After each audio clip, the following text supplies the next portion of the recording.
When it comes to President Donald Trump, I want to say this because a lot of people accuse this man of being a racist.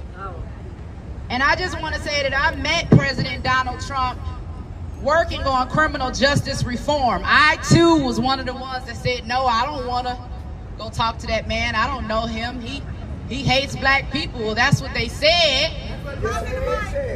And so they said, well, Angela, he's working on criminal justice reform. You have a story. Many of you may or may not know that I served time in a Georgia state prison. And while I was serving time in that prison, I was pregnant. And when it was time for me to deliver my baby, I was transported to a hospital here in Georgia by a police officer, and I was chained to a bed, and I was forced to give birth to my baby with a sheriff watching for a nonviolent crime. Also separated from my family for a nonviolent crime. But you know, the Democrats said we only supposed to fight for the family separation at the border. They forgot all about the family separation in the border. They want Trump to apologize for the CP5, but they ain't demanded that Joe Biden apologize for the '94 crime bill. But that's something else. I had a story. They told me that this man was a racist, but I had a story, and I knew that if I could use my story to convince this man that there was a need to reform our criminal justice system, then I would do that. I wasn't going to be worried about emotions. I wasn't going to be worried about the media. I wasn't going to worry about the naysayers. I was going to go in with my story and see if I could make a difference. I found myself sitting in front of President Trump in the Oval Office, and I shared my story. This is the man that they told me was a racist. I don't know. I'm scared to death. Is he going to hang me? I don't know. Is he going to call the KKK the way that the media has portrayed it? I'm in the danger zone.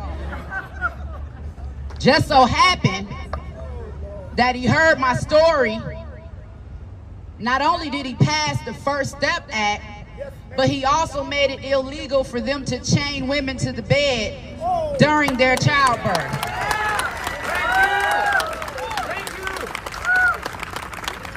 This white man that they told me was a racist, they told me he hated black people. So not only did he just sign one of the most historic forms of criminal justice reform legislation to ever hit this nation, overturning the '94 crime bill that massively incarcerated black America, freeing nearly 20,000 people to this day. The First Step Act. I sat in the Oval Office with a lot of criminal justice reform advocates. I saw Kim Kardashian on the front page taking her pictures. I saw Alice Johnson. I saw Louis Reed. I saw Van Jones. I saw Jessica Jackson. I saw, what's her name, Vivica Fox. I saw Isaiah Washington. But I don't see any of them here today. A lot of people want to take a lot of credit for being criminal justice reform experts, criminal justice reform advocates, but to tell the truth, you didn't free nobody. Trump did.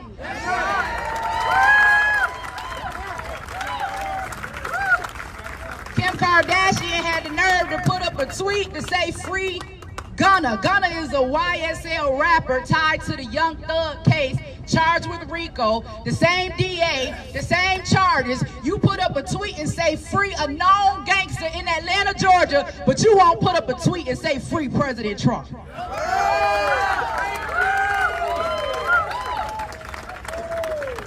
And the only reason you getting any credit for freeing anybody is because President Donald J. Trump signed the papers.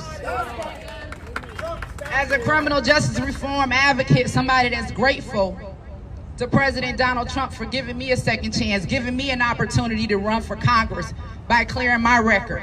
Somebody who was completely oblivious to the corruption that happens in Atlanta, Georgia. I just wanted to do something for my community. I refuse to be silent.